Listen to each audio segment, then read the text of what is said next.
So I'm just doing a quick video on how we log our rabbits, how we keep track of our rabbits, how we keep everything kind of safe and in order so that we know what we're doing and we know who's been bred and how many babies, and we can kind of track who's the good moms and who has the best litters and things like that. So this is a box I keep out in the pole barn where the rabbits are.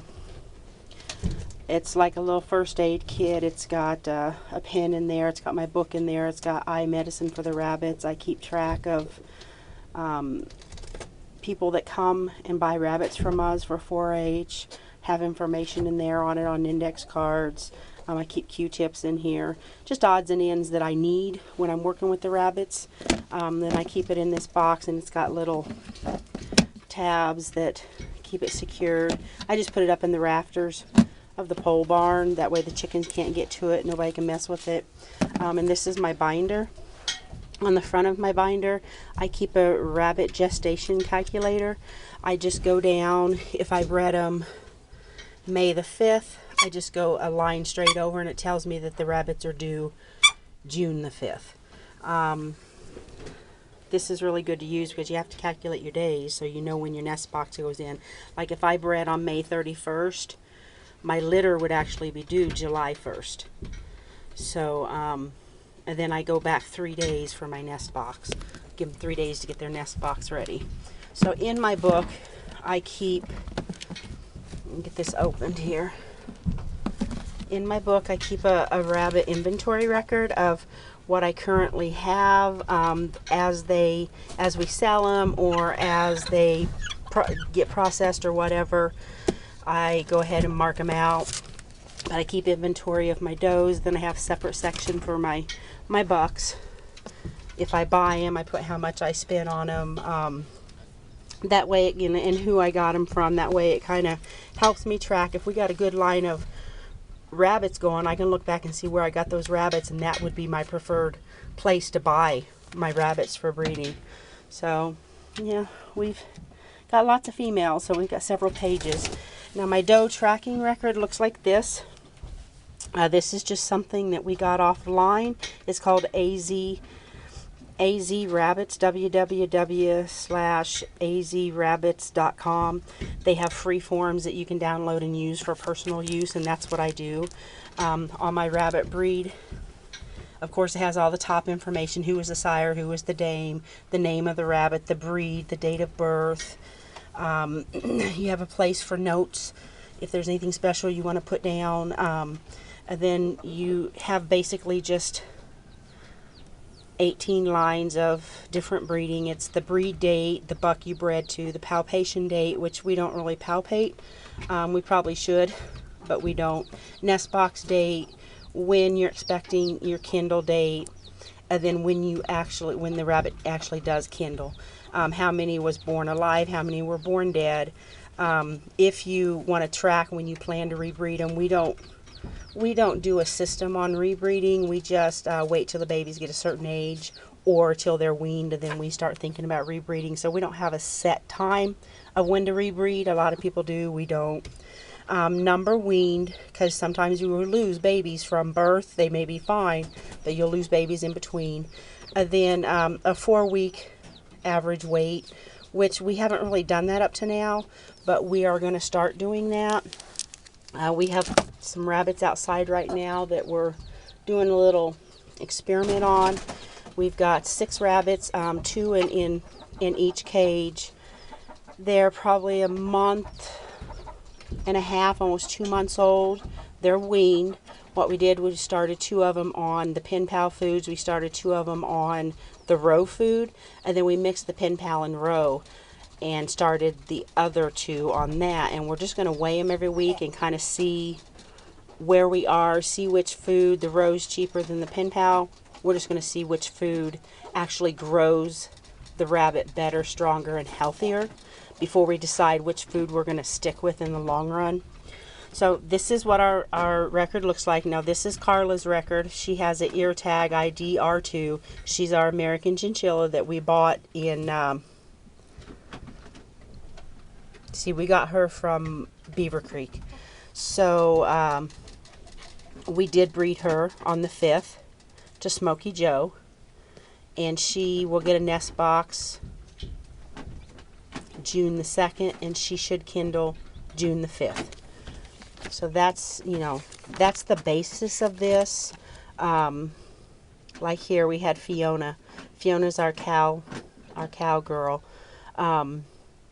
She had a litter March the 12th.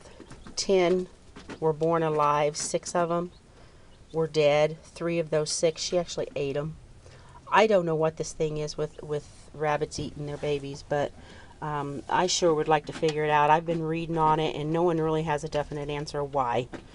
But, okay, so those got weaned, so we went ahead and we bred her again on April the 7th with Mr. Big, who's our Californian, and she's due May the 8th. Actually, she has a box in there. We're waiting for her to have her babies. I'm hoping she does it soon. There's a possibility she didn't take, but I don't palpate, so I've got to learn how to palpate, and I've got to get confident in that skill so that I can check my rabbits out. So every one of my does has a page. Every single one of them. And I even keep the pages of the ones that have died unexpectedly. If the rabbit has a pedigree, it goes in the very back. It goes behind their tracking log.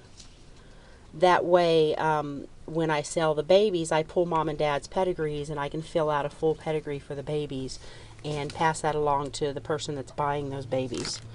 Then I have a section here for our boy rabbits, our bucks. Same thing, inventory. We don't have as many bucks. You don't need many bucks. You need, Michael said 1 buck per 20-25 does. That's if you're into heavy meat rabbits, which we're not just doing meat rabbits. We're doing a lot of 4-H rabbits. So for my pedigree Californian girl, I want to have a pedigree Californian boy. For my reds, I want to have a red male. For my New Zealands, I want to have a pedigreed white male New Zealand. So that's why we have 5 bucks that we use now for pedigree and for breeding. We have another one we use just for pet rabbits that I usually take to auction, just because there's no pedigree and it's not really we don't know what breed he is. He's just a smaller breed, probably an English spot mix, but he makes awesome pretty babies, him and Mama do, so that's why we use him. And the males, here's what we do with the males. We don't fill out everything on the males because all we have is a breed date, the doe we bred to, the kindle date, the number of births, numbers weaned. It just tells us who genetically is good together, so we can always look back on mom and we can look back on this to make sure. It's kind of like a double triple check system. That way, because when you're dealing with this many rabbits and when you breed 5 or 6 in a day, after a while it can get confusing. So I always write everything down, and I make sure that I write the buck down on the females page, but I also write it on the bucks page. That way I have a double check system to say, yes, that is correct, we did breed these 2. And then my triple check system. So I'll close the book. I'm going to take you outside the barn here. And I showed you this in a recent video. But this is our triple check system, is our board here. I explained it before, but I'll explain it again. It's just a dry erase board, and yes, 1 month will go into the next month. I do that because it's easier for me to keep track. 1 month will be one collar, and then the next month I put up will be a different collar. That way I can keep track of who's getting a nest box, who's due. You know, like we bred Mamie, Willow, and Paula, all 3 at the same time. So when I checked on their gestation chart, it said that they were going to be due June the 2nd. And since I sometimes mess up, Michael has his own calendar that he writes on, but Michael does his different than me. He tracks when he breeds them, and then he tracks box and kindle date. He triple checks me because I have messed up before. Even with my own system, I have messed up before, and we have lost track of a rabbit before when she was supposed to kindle. Big no-no, because if they kindle on the wire, then babies probably don't stand a chance. So he just triple checks me to make sure I'm doing things right. Make sure that, you know, we've got an investment here. We want to make sure our investment's good. So that's the paperwork I use. That's how we do it.